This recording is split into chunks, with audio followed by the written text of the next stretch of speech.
आज जो आप देखने वाले हैं वो सिर्फ एक कहानी नहीं है, वो एक ऐसा खौफनाक सच है जिसे आपके और हमारे पैरों के नीचे इसी देश की मिट्टी में जानबूझकर दफना दिया गया था।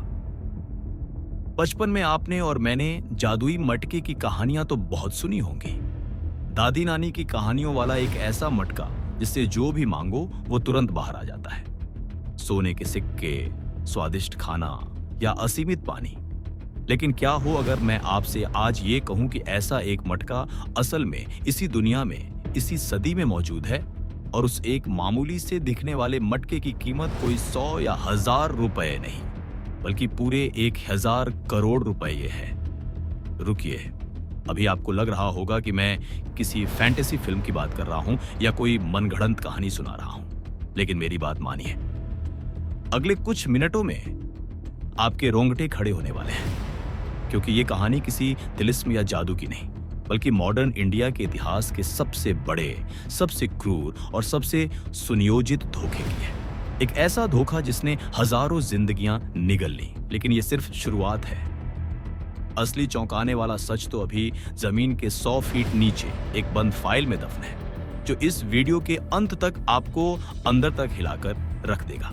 मिलिए रामदीन से, महाराष्ट्र के विदर्भ इलाके का एक आम किसान, एक ऐसा इंसान जिसकी आंखों में पिछले 3 सालों से आसमान को देखने की हिम्मत नहीं बची थी, क्योंकि आसमान से सिर्फ आग बरस रही थी, पानी नहीं। रामदीन की 10 एकड़ जमीन पूरी तरह से बंजर हो चुकी थी। जमीन पर पड़ी दरारें इतनी चौड़ी थी कि रामदीन का छोटा बेटा अक्सर उन दरारों में अपने खिलौने गिरा देता था। बैंक का कर्ज हर दिन रामदीन की सांसें घोंट रहा था। वो एक ऐसा इंसान था जो अपनी जमीन, अपने परिवार को बचाने के लिए किसी भी हद तक जा सकता था। और सिर्फ रामदीन ही क्यों, उस पूरे इलाके के 50 से ज्यादा गांवों की यही हालत थी। मौत हर दिन उनके दरवाजे पर दस्तक दे रही थी। जरा एक पल के लिए खुद को रामदीन की जगह रखकर सोचिए। आप एक ऐसे गांव में हैं जहां पीने के पानी के लिए आपकी पत्नी को चिलचिलाती धूप में रोज 10 किलोमीटर पैदल चलना पड़ता है। आपका कुआं सूखकर एक अंधेरे गड्ढे में बदल चुका है। और ऐसे में एक शाम आपके गांव की चौपाल पर एक अजनबी आता है। उसके चेहरे पर एक अजीब सा शांत भाव है और उसके हाथों में एक खास किस्म की लाल मिट्टी का घड़ा है। वो खुद को बाबा निर्मल कहता है। वो किसी से पैसे नहीं मांगता, कोई दान दक्षिणा नहीं मांगता।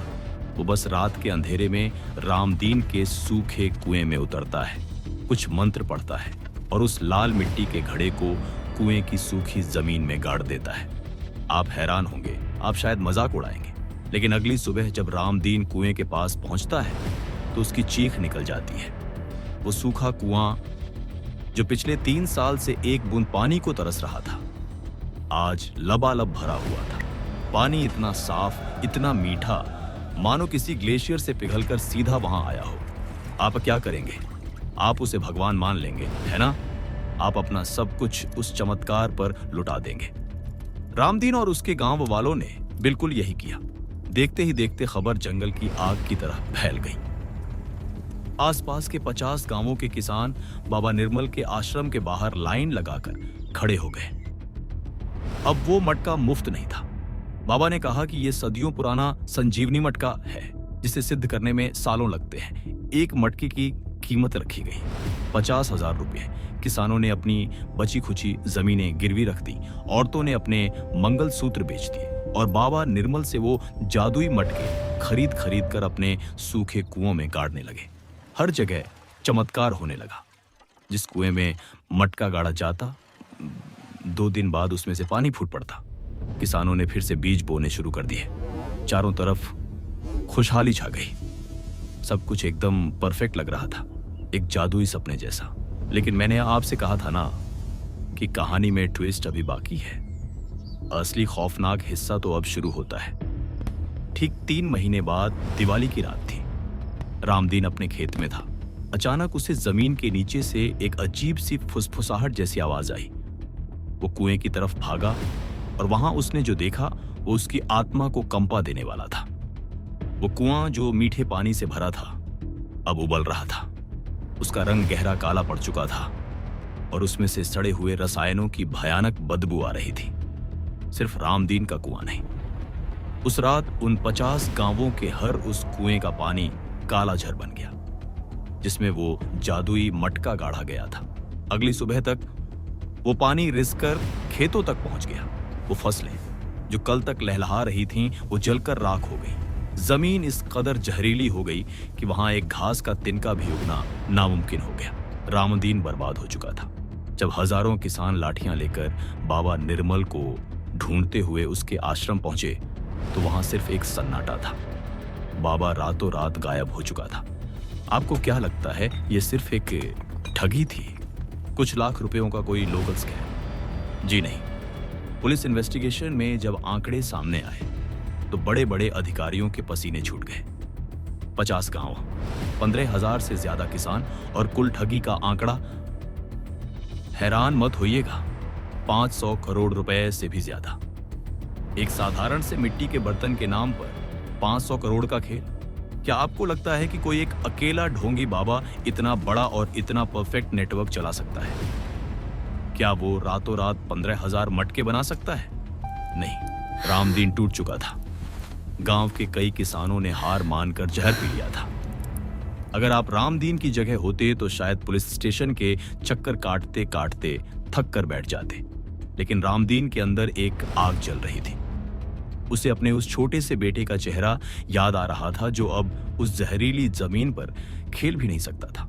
उसने एक सीधा सा सवाल पूछा, अगर मटका नकली था तो उस पहली रात कुएं में पानी कहां से आया और फिर वो पानी जहर कैसे बन गया?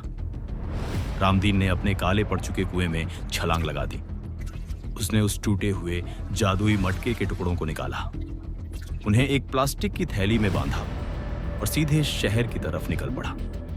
वो महीनों तक एक सरकारी लैब से दूसरी प्राइवेट लैब तक भटकता रहा। किसी ने उसे पागल कहा, किसी ने उसे धक्के मारकर निकाल दिया। लेकिन एक दिन एक युवा फोरेंसिक रिसर्चर ने उन टुकड़ों की जांच करने के लिए हामी भर दी। और जब उस लैब की रिपोर्ट आई तो सिर्फ पुलिस के नहीं बल्कि पूरे सिस्टम के पैरों तले जमीन खिसक गई। क्या आप जानना चाहते हैं कि उस रिपोर्ट में क्या था? उस रिपोर्ट ने उस पूरे इलाके का भूगोल और इतिहास दोनों बदल कर रख दिया।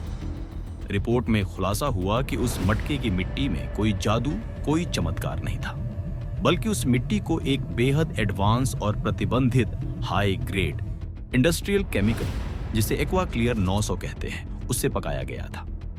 ये कोई आम केमिकल नहीं है।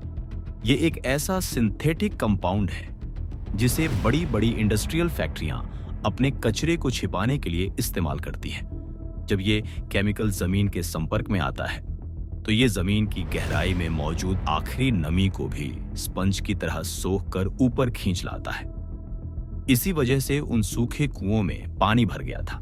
लेकिन इस केमिकल की एक भयानक खासियत है, 90 दिनों के बाद इसका मॉलिक्यूलर स्ट्रक्चर टूटने लगता है और ये पानी को एक हाईली टॉक्सिक एसिड में बदल देता है। बाबा निर्मल कोई आम सन्यासी नहीं था, वो महज एक मोहरा था, एक कठपुतली। और क्या आप जानते हैं कि इस कठपुतली की डोर किसके हाथों में थी? यहीं पर कहानी का सबसे खौफनाक और सबसे बड़ा सच सामने आता है। ये डोर थी ग्लोबल एग्रोकेम नाम की एक मल्टीनेशनल कंपनी के हाथों में। एक ऐसी कंपनी जिसका टर्नओवर हजारों करोड़ों में है। लेकिन सवाल ये उठता है कि इतनी बड़ी मल्टीनेशनल कंपनी को रामदीन जैसे गरीब किसानों के 500 करोड़ रुपए ठगने की क्या जरूरत पड़ी? उनका मकसद पैसा ठगना था ही नहीं, उनका मकसद कुछ और ही था, कुछ ऐसा जो आपके होश उड़ा देगा। क्या आप समझ पा रहे हैं कि यहाँ क्या हो रहा था? दरअसल ग्लोबल एग्रोकेम को अपनी नई मैन्युफैक्चरिंग यूनिट और इंडस्ट्रियल प्लांट के लिए उस इलाके की 5,000 एकड़ जमीन चाहिए थी। लेकिन किसान अपनी जमीनें किसी कीमत पर बेचने को तैयार नहीं थे। कंपनी जानती थी कि अगर वो जमीन जबरदस्ती छीनेंगे तो बगावत हो जाएगी, मीडिया आ जाएगा। इसलिए उन्होंने एक खौफनाक साजिश रची। उन्होंने जादुई मटके का ये पूरा नाटक डिजाइन किया। वो चाहते थे कि किसान खुद उन जहरीले मटकों को अपनी जमीन में गाड़ दें। वो जानते थे कि 90 दिन बाद पूरी जमीन इतनी जहरीली और बंजर हो जाएगी कि वहां खेती करना तो दूर, खड़ा होना भी मुश्किल हो जाएगा। और जब जमीन किसी काम की नहीं रहेगी तो कर्ज में डूबे भूखे प्यासे किसान मजबूरी में अपनी जमीनें कौड़ियों के दाम उसी कंपनी को बेचकर शहरों की तरफ मजदूरी करने भाग जाएंगे। ये सिर्फ एक जमीन हड़पने का तरीका नहीं था, ये एक पूरा का पूरा इकोलॉजिकल टेररिज्म था। एक ऐसा क्राइम जिसे साबित करना लगभग नामुमकिन था, क्योंकि किसानों ने खुद अपने हाथों से उस जहर को अपने कुओं में डाला था। लेकिन मैंने आपको शुरुआत में बताया था ना कि इस पूरी कहानी के केंद्र में एक एक हजार करोड़ का सच भी दफन है।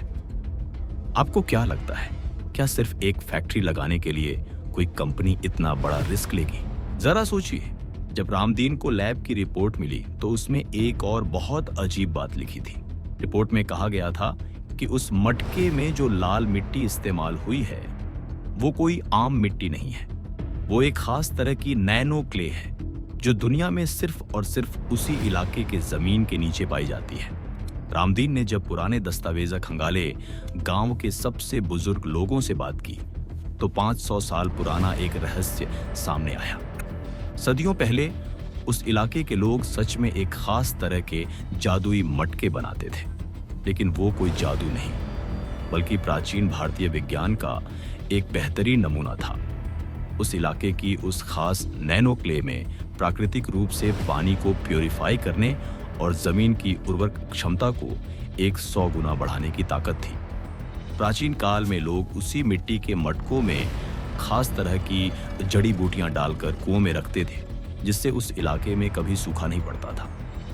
वक्त के साथ लोग उस प्राचीन विज्ञान को भूल गए, लेकिन ग्लोबल एग्रोकेम के जियोलॉजिकल सर्वे ने उस जमीन के नीचे दफन उस प्राकृतिक नैनो क्ले के अथाह भंडार को खोज निकाला था।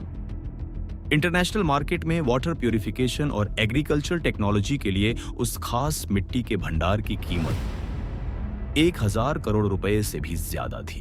वो मल्टीनेशनल कंपनी सिर्फ फैक्ट्री लगाने के लिए वो जमीन नहीं चाहती थी, वो दरअसल जमीन के नीचे छिपे उस 1000 करोड़ के असली खजाने को, उस प्राचीन विज्ञान को चुराना चाहती थी। और इसके लिए उन्होंने उसी इलाके की मिट्टी से मटके बनवाए, उसमें अपना जहरीला केमिकल मिलाया और किसानों को ही उनका हत्यारा बना दिया। आज जब मैं आपसे ये बात कर रहा हूं, रामदीन ने उस सबूत के आधार पर नेशनल ग्रीन ट्रिब्यूनल और हाई कोर्ट में उस मल्टीनेशनल कंपनी के खिलाफ देश का सबसे बड़ा मुकदमा दायर कर दिया है। वो जमीन जो पूरी तरह से बंजर मान ली गई थी, आज आर्कियोलॉजिकल सर्वे और जियोलॉजिकल डिपार्टमेंट के संरक्षण में है। एक अनपढ़ माने जाने वाले किसान की जिद ने, उसकी एक छोटी सी जिज्ञासा ने एक हजार करोड़ की इंटरनेशनल साजिश को बेनकाब कर दिया। ये कहानी सिर्फ एक स्कैम की नहीं है, ये कहानी हमें ये सोचने पर मजबूर करती है कि हमारे आसपास विकास और चमत्कार के नाम पर जो कुछ भी बेचा जा रहा है, उसके पीछे का असली सच क्या है। चमत्कार कभी आसमान से नहीं गिरते, और जब कोई सूट बूट वाला इंसान या भेष बदला हुआ बाबा आपको कोई शॉर्टकट दिखाए, कोई जादुई मटका थमाए, तो समझ लेना कि उसकी असली कीमत आपकी अपनी जमीन, आपके अपने पानी और आपकी अपनी जड़ों से चुकाई जाने वाली है। सोचिएगा जरूर, क्या आपके शहर, आपके गांव या आपके फोन की स्क्रीन पर भी आपको कोई ऐसा ही जादुई मटका तो नहीं बेचा जा रहा जिसके अंदर का जहर आपको आज नहीं बल्कि 90 दिन बाद दिखाई देगा? और अगर आपको लगता है कि रामदीन की ये लड़ाई सिर्फ उसकी है, तो आप गलत हैं, क्योंकि अगली बार जब किसी और जमीन के नीचे कोई नया खजाना मिलेगा तो शिकार होने वालों की लाइन में अगला नंबर शायद आपका या हमारा भी हो सकता है।